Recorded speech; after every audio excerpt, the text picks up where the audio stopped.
നമസ്കാരം ട്രേഡേഴ്സ്. എല്ലാ ദിവസവും രാവിലെയുള്ള പ്രീ മാർക്കറ്റ് റിപ്പോർട്ടിലേക്ക് കിടക്കാം. മാർക്കറ്റ് ഇന്നലെ റേഞ്ച് ബൗണ്ടായിട്ടാണ് ക്ലോസ് നടത്തിയത്.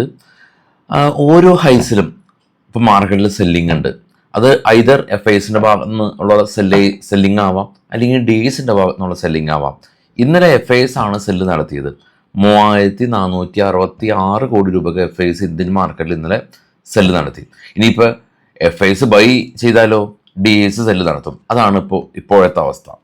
കൂടാതെ ഇന്ന് ഇന്ത്യയുടെയും US-ൻ്റെയും GDP ഡേറ്റ വരുന്ന വളരെ നിർണായകമായിട്ടുള്ള ഒരു ദിവസമാണ്. ഇന്നലെ നമ്മൾ മാർക്കറ്റ് ക്ലോസ് ചെയ്തതിന് ശേഷം US മാർക്കറ്റിൽ വലിയ തോതിലുള്ള ഒരു മൂവ്മെൻറ്റ് കണ്ടില്ല. ഒരു ഫ്ലാറ്റ് ക്ലോസിംഗ് ആണ് നടന്നത്. കാണാം, ഏറ്റവും താഴെ US വിക്സ് സ്പൈക്ക് ചെയ്തില്ല. നാസ്ഡാക്ക് 273 പോയിൻ്റ് ഇടിവ്. എന്നാൽ ഡോ ഫ്ലാറ്റ് ആയിരുന്നു. അതായത് ടെക്നോളജി സ്റ്റോക്ക് US-ൽ ഇടിവ് രേഖപ്പെടുത്തി. അതിന് മുകളിലുള്ള 3 യൂറോപ്യൻ മാർക്കറ്റും ഫ്ലാറ്റായി പോസിറ്റീവായ രീതിയിൽ ക്ലോസ് ചെയ്തു. എന്നാലോ ഇപ്പോൾ ട്രേഡ് ചെയ്യുന്ന എല്ലാ ഏഷ്യൻ മാർക്കറ്റും, ഈവൻ ഡോ ഫ്യൂച്ചർ അടക്കം നെഗറ്റീവാണ്. ഡോ ഫ്യൂച്ചർ കാണാം 276 പോയിന്റ് ഇടിഞ്ഞു. അപ്പോൾ ഓൾ ടുഗദർ ഇന്നലെ നാസ്ഡാക്ക് ഇടിഞ്ഞു, ഡോ ഇപ്പോൾ 276 പോയിന്റ് ഇടിഞ്ഞു. കൂടാതെ തന്നെ ഗിഫ്റ്റ് ഇൻഡിക്കേറ്റ് ചെയ്യുന്നത് ഏകദേശം ഒരു 100 പോയിന്റിൻ്റെ അടുത്തൊരു ഗ്യാപ്പ് ഡൗൺ ആണ്. ബിറ്റ് കോയിൻ ഏറ്റവും ടോപ്പിൽ നോക്കുകയാണെങ്കിൽ 1200 പോയിന്റിൻ്റെ ഇടിവ് രേഖപ്പെടുത്തുന്നുണ്ട്.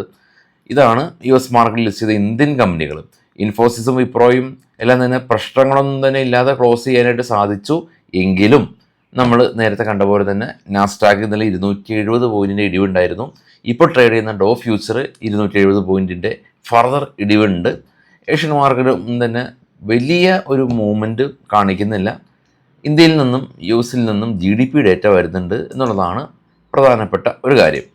ഇനി നമുക്ക് ഒരുപാട് ഫിനാൻഷ്യൽ കോണ്ടൻറ്റുകൾ നമ്മൾ ചെയ്യുന്നുണ്ട് ന്യൂസ് അല്ലാതെ. ഉദാഹരണത്തിന് ഇന്നലെ കോപ്പറിൻ്റെ ഒരു വീഡിയോ ചെയ്തു. അങ്ങനെ ഒരുപാട് വീഡിയോസ് ചെയ്യുന്നുണ്ട്.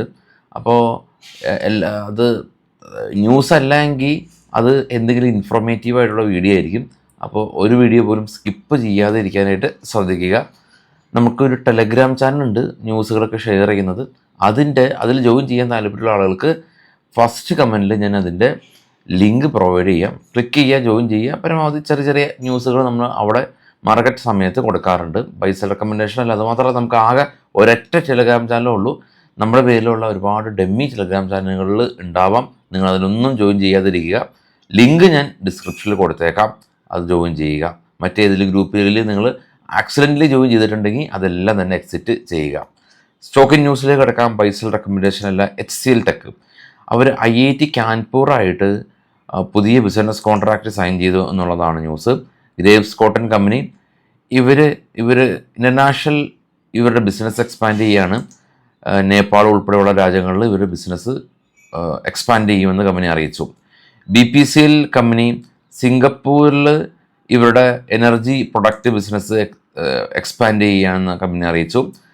ബ്രിഗേഡ് എൻ്റർപ്രൈസസ് കമ്പനി ഇവർ സീനിയർ സിറ്റിസന് വേണ്ടിയിട്ടുള്ള ലക്ഷറി ലിവിങ് സ്പേസ് അത് ഡെവലപ്പ് ചെയ്യാനായിട്ട് പോവുകയാണ്. 750 കോടി രൂപ മുടക്കി ഇവർ ഓൾറെഡി തന്നെ പ്രൊജക്റ്റ് ചെയ്ത് കഴിഞ്ഞു. ജിയോ ഫിനാൻസ് 2000 കോടി രൂപ ബിസിനസ് എക്സ്പാൻഡ് ചെയ്യാനായിട്ട് തീരുമാനിച്ചു. NBCC കമ്പനി 775 കോടി രൂപയുടെ ഒരു ഓർഡർ ഡൽഹി ഡെവലപ്മെൻറ്റ് അതോറിറ്റിയുടെ ഭാഗത്ത് നിന്ന് ലഭിച്ചിട്ടുണ്ട്. സ്റ്റാഫ് ക്വാർട്ടേഴ്സ് കൺസ്ട്രക്ഷൻ ചെയ്യാൻ വേണ്ടിയിട്ടാണ്. MSTS കമ്പനി കോൾ ഇന്ത്യയുടെ ഭാഗത്തു നിന്ന് ഓർഡർ ലഭിച്ചു. Tata Motors passenger vehicle company ഇവരൊരു പോർട്ട് അതോറിറ്റി ആയിട്ട് ഒരു 40 ഗ്രീൻ ഹൈഡ്രജൻ പവേർഡ് വെഹിക്കിള് ഈ പോർട്ട് അതോറിറ്റിക്ക് കൊടുക്കാനായിട്ട് ബിസിനസ് കോൺട്രാക്ട് സൈൻ ചെയ്തു.